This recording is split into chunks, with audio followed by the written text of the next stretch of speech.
This is your Barbados Today Evening News Update for Wednesday, July 24th. So glad you can join us. I'm Fernella Wedderburn. Police are still trying to get to the bottom of the tragic deaths of two infants and their father, Cornelius Barrow, who perished in a fire at an apartment building at Regency Drive, Orange Park, this morning. The blaze started just after 11:45 a.m. Our Kareem Smith has the story. Regency Drive, Warrens Park South on Wednesday afternoon was a hive of activity, but for all the wrong reasons. According to residents, a two-story apartment complex burst into flames, but it was no ordinary fire as two young children and adult male reportedly perished in the blaze. I heard the explosion. So when I ran out, I saw the girl over there trying with the hose, because she did outside. And when she hears the blow, she sees the fire went up and she tried to get a hose to see if it could get up there. So all I could do is run to assist her. And when we get up there, the hose can reach up there. So I said to her, the hose is not good, really. So now we could do all we got to do is wait for the fire engine and them to come. And that's it. When I came here, I actually from the time that I saw the ribbon, I know that it claimed death. Right then I know it claimed death. And I tell her in these words, just be calm, just be calm. And we stand here, we actually observe what's going on, then we hear some feedback, but the house they had a low explosion in the back. After the fire was brought under control, it was revealed that, unfortunately, the bodies of three individuals, one adult male, and two infants.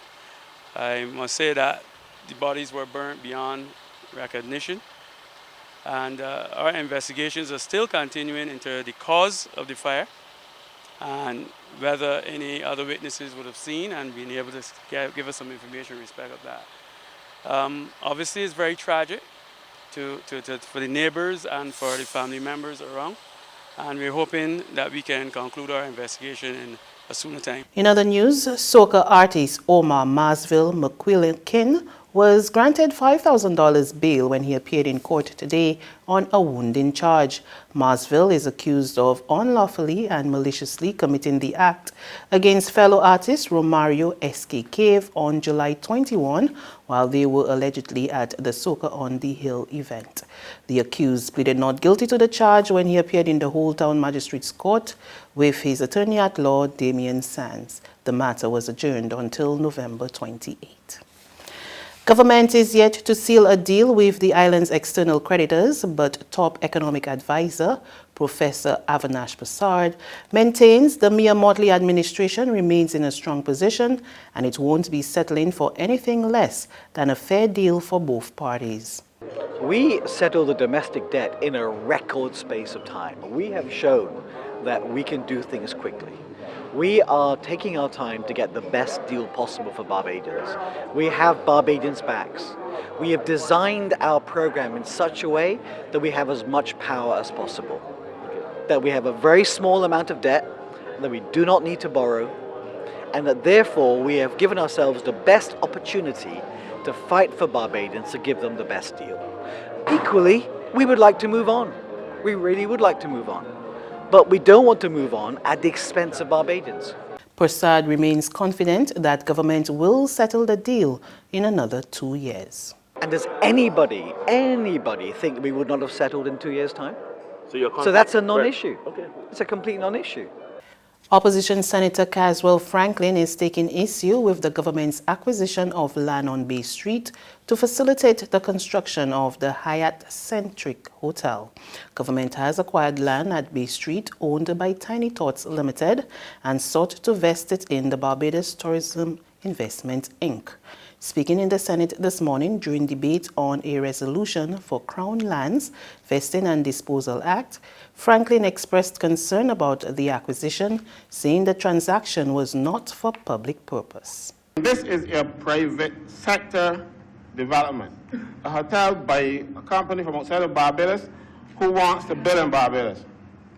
Government wants to make it easier for them intervening in the market, because let me tell you something, if I have a piece of land and you want it, and I say, I want $500,000 for my piece of land. But you say, but Casper is only worth $5,000. I said, but it's mine. If you want, you got to pay my price.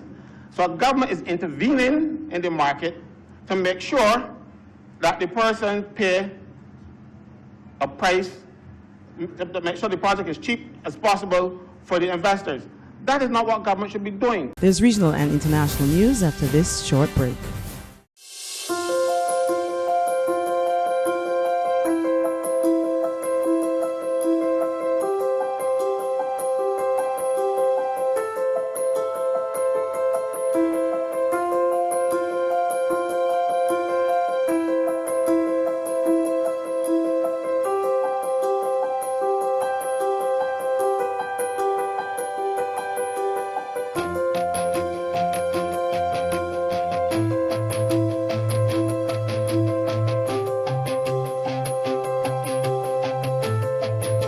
Barbados Today, news you can trust. To regional news, Trinidad and Tobago's Prime Minister Dr. Keith Rowley issues a stern warning to criminals terrorizing the country with guns. We get more in this report from TV6 News. I want to join the Commissioner of Police today to tell you and to tell all the criminals out there, the state of Trinidad and Tobago is far bigger than you. If it's about size, we're bigger than you. If it's about guns, we have more than you. A top-talking Prime Minister Dr. Keith Rowley at the sword-turning ceremony for the new Carenage police station as he denounced any gang warfare over state contracts in social programs that are being linked to some recent murders. And with regard to increasing the rate of successful convictions in the courts of murders and other serious crimes, National Security Minister Stuart Young said he met with Director of Public Prosecutions Roger Gaspard on Monday night to discuss a new initiative.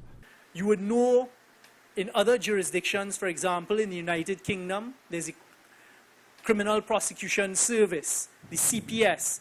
Those are lawyers who work alongside with law enforcement from the word go.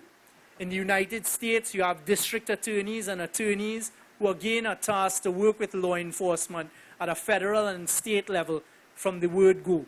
This is something we have been discussing for a while at law enforcement. He said the DPP is now on board with a local version of that concept.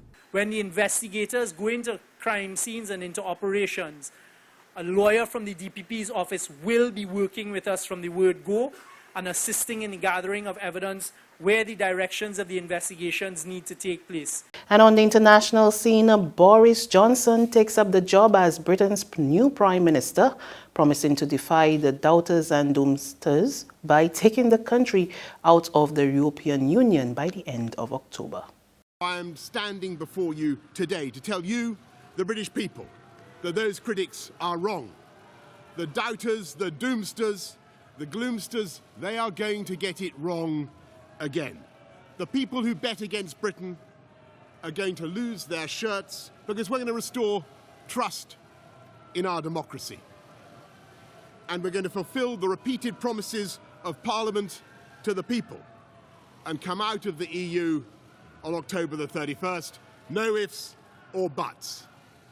And we will do a new deal, a better deal, that will maximise the opportunities of Brexit while allowing us to develop a new and exciting partnership with the rest of Europe, based on free trade and mutual support. Johnson's first act was to reshuffle his cabinet.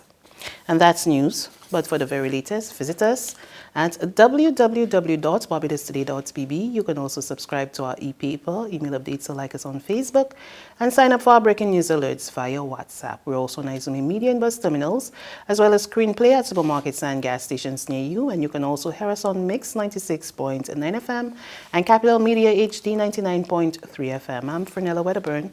Good evening.